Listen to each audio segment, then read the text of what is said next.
People are not asking why. I think my Thank sister you. is back. Yes, I'm back. Sorry. Yeah, that's where you know where I am and now why it's happening that way. So we want to look at foundation of pain and sorrow in Nigeria because we said we're talking about healing, leading our people and having us to move on this healing journey. But before we get to healing, we want to understand what the sickness is, how we got inflicted, where did the pain come from, what the pain, sorrow, how did it come from? So that when we talk about the healing and break it down for you, it will make more sense to you. So the command and control structure imposed on Nigerians by Caliphate and Britain through the colonial constitutional order and ethnic puppets. The constitutional order, the current one is 1999 edition, is the source of our pain and sorrow. 1999 constitution. That is how we got into trouble. Another point is Western interference in the way we exist and coexist in our ancestral spaces. Mm-hmm. Ordinarily, the Westerners have no right to tell us how to live or how not to live. After all, in their own land, tribes are nations. Some of the nations there are so small that in Africa they will be like a community. Mm-hmm. Mm-hmm. But they're nations. Mm-hmm. Vatican, I think they're just the Vatican, whether they're white 1,000 Mm-hmm. Rome. Mm-hmm. in Rome. So, but they keep meddling in the things that concern us. And some of our people are so brainwashed that they even expect them to come and meddle. So these are the things that cause pain and sorrow to us because we are not allowed to self-determine how we want to live, who we want to live with, the terms and conditions. We are not allowed to do it. These criminals keep interfering. That's part of how we got into pain and sorrow. There's perpetual servitude through the hijack of economic assets and sovereignty of the indigenous peoples and nationalities. And of course, the imposition of ethnic puppets as leaders of the people. A case of monkey they walk, baboon they chop. If Mm-hmm. you see some of these leaders, if you engage them in one-on-one conversation, you will feel sorry for yourself. That these people now are managing your affair. These are people that in your private company, you will not even give them the job of a driver. I'm telling you. Gate man. He a good driver. Drivers still making the gate man. They can't even stand at the gates. That's how bad it is. They are Aso Rock, and my people expecting them to do one thing or the other. You can't give what you don't have. Mm-mm. These are non-entities. My father will call them nicompoos. So that's why we're suffering. That's why we are in pain. Another point is illicit power grab through military, through politicians. As they do this power grab that they do every 4 years and every 8 years. Because in Nigeria, we don't have election. No. What we have is power grab. Selection. Snatch it. Yes, snatch it. Grab it. If you destroy the other one, you grab the power. That's what we have. So it's selection. They gang themselves up, then come grab power at all cost. By doing that, they mortgage the future of Nigerians and Nigeria. Because after grabbing the power, they want to legitimize their illicit power grab. And then they have to sell something. Excuse me. Gowon did it. Obasanjo did it. Buhari did it. Now your interregnum Tinubu is doing it.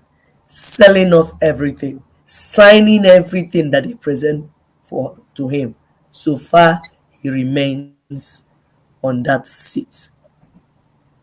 Britain and Western powers, they create problem.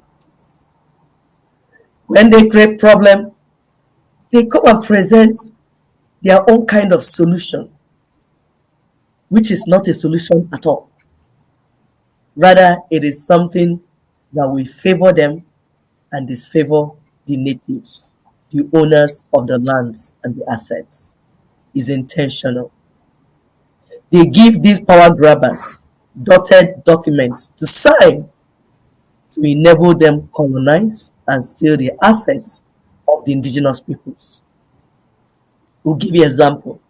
Gowon and the oil and gas assets of the eastern region of Nigeria, 1967-70, for the powers in the world to come and help Gowon kill Ndigo. Gowon had to sign. You can see in one of the videos we played before, where he said, and Ojukwu took the national oil, national gas. What are you talking about? These things belong to Eastern region. But you sold them off. Britain collected the whole oil and gas in Eastern region 100%, kept 40% to themselves, and then shared the rest among their criminal brothers and cousins. That's when you hear things like ELF, Ajib, Gulf, oil. These things are not your company. If they were your company, it would be Okeke oil, Okafor oil, Mbakwa oil. But you hear Ajib, Gulf oil, ELF oil. These are their criminal cousins. We are telling you about how we got into the trouble that we are in today. We are breaking it down because we want to give you a foundation. What we do in this show is that we break it down, tell you how you got into trouble, and then show you how to come out of it.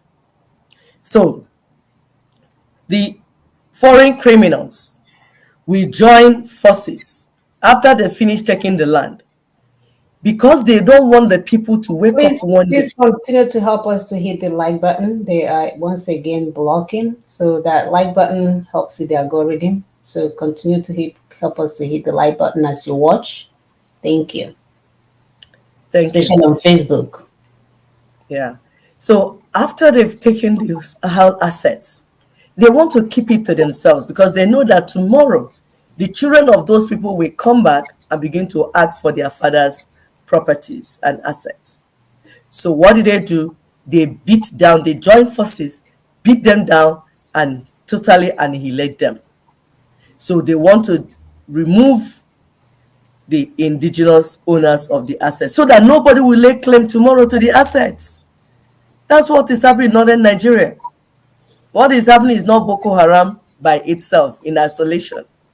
It's the gold, bitumen, uranium, lithium, all the minerals, columbite, tin, there. That's what is going on. They train the terrorists. These people are wicked. That's so wicked. When the terrorists are killing the indigents, because the indigents are the ones that wake up tomorrow and say, this is our father's land. This is our ancestral land. That's why they don't want to use their ear to hear ancestral land, to hear saying, oh, I'm an Igbo woman. Oh, this, you're tribalic. You're tribal. I say, I'm Igbotic. I keep saying it. I'm an Igbo woman. No shame. I'm very, very Igbotic. I'm a native Igbo woman because I'm on my ancestral land. I'm not an English woman. I'm an Igbo woman. Very Igbotic. And I'm not a person. Me too, me too. The enemy does not want me to identify who I am. He wants me to say, I'm an American. No, I'm not. I'm Igbo. Yes, I eat Igbo food, wear Igbo clothes, basically. We don't want identity crisis. So they want us to, why they want you to say no to your culture and tradition is so that because when you don't identify, when you don't have identity, you don't know where you're coming from. How will you know where your heritage is? How will you know what is your ancestral land, let alone what is inside the land? So they want everyone to say, we are Nigerians. There are no Nigerians. Nigeria is not it's not a people. Nope. There's no people called Nigerians. Nope. Nigeria is the creation of the sick mind of greedy colonial masters. Yep. You are Hausa. You are thief. You are Yoruba. You are Igbo, Ibibio, Efi. That's who you are. Please Mm, do not apologize because your heritage is tied to your identity. The food you are eating, your health is even tied to your identity. mm-hmm. Certain diseases. I was discussing with someone. He was telling me about certain diseases. Certain diseases are tied to your heritage, to who you True. are. That's true. So when you bleach yourself and we don't know who you are anymore, we will not understand why you're suffering from certain things that you're suffering from. So identity is very, very important. But these foreign criminals do not want that. So in stealing our resources, using terrorism and war, crisis they create everywhere in Africa. Everywhere. Have you ever seen any person from Africa going to Europe to go and cause war? No. I know. No. Ones that come and cause war in your land, creating poverty, misery, pain, sorrow in the land, causing the natives to keep fighting one another instead of their enemy. Sister, we know they And did this thing everywhere before they left after their so-called colonialism. yeah, Everywhere in Asia, whatever, what they did was get people together that they know they are not the same people. Everywhere, Myanmar, yes, all these other places, Congo, mhm, and put them together. yeah, It's like somebody getting a gunpowder, right? Waiting for it to yes, explode. So they knew very well that it's not going to work. But the thing that kills me most is that for years they were taking resources. It's not enough. So now they're removing people from their ancestral land so they can literally take the land and keep people in IDP camp. How long are you yes. planning on doing this? So they How, can or keep is that it what they teach you forever. guys in your so-called Ivy League school? How do you think this is Yeah, going to work and people will not be at your border trying to come in? I think that's what they teach them in the Ivy League school. Brainwash them and tell them things, like That teach them doesn't things make that will not, sense. yeah, that will not make That doesn't sense. make sense. That's why the You Harvard feed people. president came online. They were asking her simple questions. She couldn't answer it with all the freaking degrees from Harvard and all these Ivy League schools. She couldn't answer that simple question. Now she lost her job. If she had Yeah, called me, even if because she the had called degree, Mama would have given her better advice. I'm telling you, because the degree is not for you to learn how to critically think and solve problems. It's how to memorize whatever it is that they gave to you. If you memorize it very well, then you get your degree. How can And you learn know how how to to solve lie and problems? embellish And learn lies how and to make it lie. look good. Yes, call white black, call red blue, turn everything around and confuse everyone. If you do it very, very well, they will give you degree. If you do it very, very, very well, they call you professor, like Professor Konjiwala. Yes, her people are dying in her village, and she's there speaking English that does not help anybody. Professor Soludo. When you just hear professor begin to run, it means that they are ready to profess lies. They will call white black. If not, our villagers solve problems. Some of the things ailing us today, if you call market women, they will give you the solution immediately, instant. But our professors cannot solve the problem. So, Professor, what is that one that the eye is doing like nystagmus? What's his name? I've forgotten his name. Oh, Oh, Tommy. Atomic or something like that. Yeah. I just saw that eye going the other way. Okay. When you see how the eye moving, you know that's how the brain is shaking. These are the people that want to give solution to our people. No, that's not going to work because they are not truth speakers. They are not true speakers. They know the truth, but they dodge from it. People like Olisa Bokova. Monday he will say one thing. Hmm. Tuesday he will say another. By Wednesday he's saying another one. If you catch him on Thursday, he will say something else. Yet his son, senior advocate of Ndala. It's only Ndala that such people can advocate for, Hmm. not normal human being.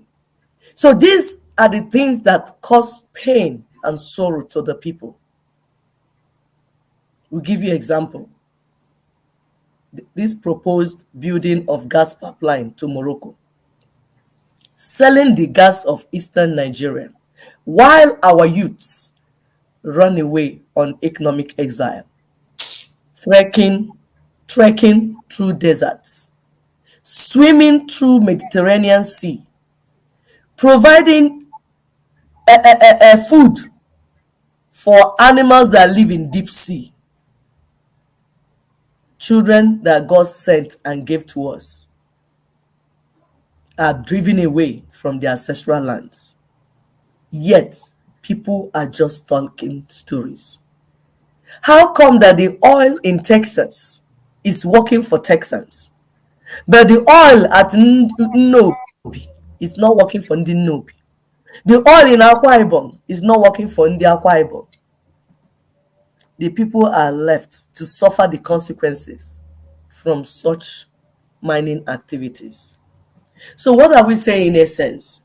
We're saying that denying this reality, this thing we broke down to you, getting yourself distracted by the church and religious workers, religious business and men and women, getting yourself distracted, denying the source of your wound, the source of your brokenness, will make you to continue to suffer under this evil yoke of the enemy because you're denying the reality. Today, we are extending an invitation to all persons and peoples to Nina's pathway to truth, authenticity, freedom, healing, and self-determination. Drop all your differences, your past angers, your frustrations, your misunderstandings. Let's work together against the enemy of our common destiny. My sister will break down this journey to us. Thank you. Thank you. Continue to help us to